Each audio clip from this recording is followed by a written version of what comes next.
Welcome to Tiny Tutors, where wisdom begins in wonder. Hi, my name is Sujit, and today we will be reading Chapter 1 from James and a Giant Peach by Roald Dahl. Until he was 4 years old, James Henry Trotter had a happy life. He lived peacefully with his mother and father in a beautiful house beside the sea. There were always plenty of other children for him to play with, and there was the sandy beach for him to run around on, and the ocean to paddle in.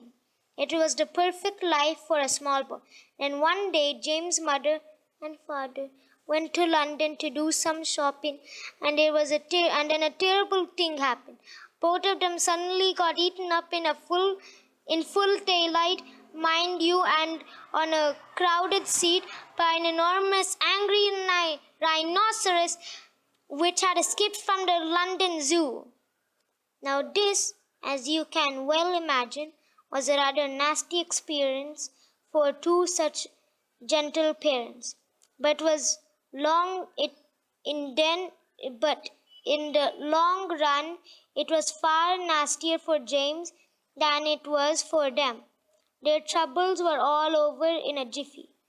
They were dead and gone in 35 seconds, flat. Poor James, on the other hand, was still very much alive, and all at once he found himself alone and frightened in a vast, unfriendly world. The lovely house by the seaside had to be sold immediately, and a little boy carrying nothing but a small suitcase containing a pair of pajamas and a toothbrush was sent away to live with his two aunts. Their names were Aunt Sponge and Aunt Spiker. And I am sorry to say that they were both really horrible people. They were selfish and lazy and cruel. And right from the beginning, they started beating poor James for almost no reason at all. They never called him by his real name, but always referred him as you disgusting little beast, or you filthy nuisance, or you miserable creature. And they certainly never gave him any toys to play with or any picture books to look at. His room was a bare as a prison cell.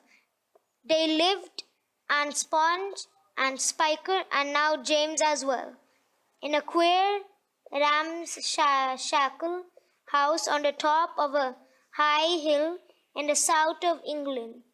The hill was so long that from almost anywhere in the garden James could look down and see from miles and miles across a marvelous landscape of woods and fields.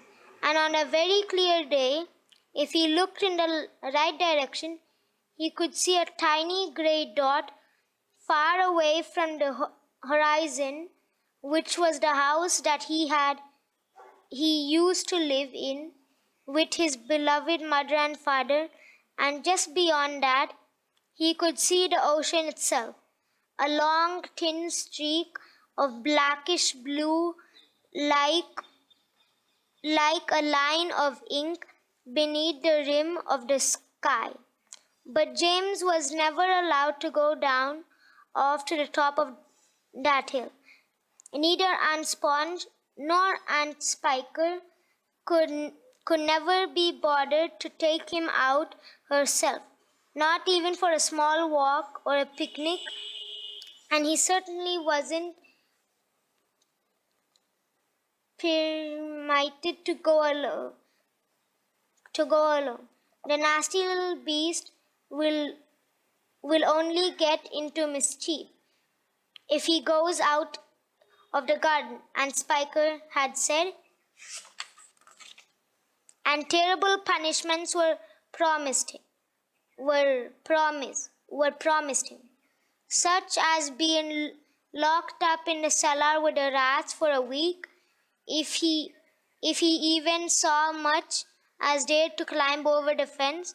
The garden, which covered the whole of the top of the hill, was large and desolate, and the only tree in the entrance place, apart from a clump of dirty old lorry bushes at the far end, was an ancient peach tree that never gave any peaches. There was no swing, no seesaw, no sandpit, and no other children were ever invited to come up the hill to play with poor James.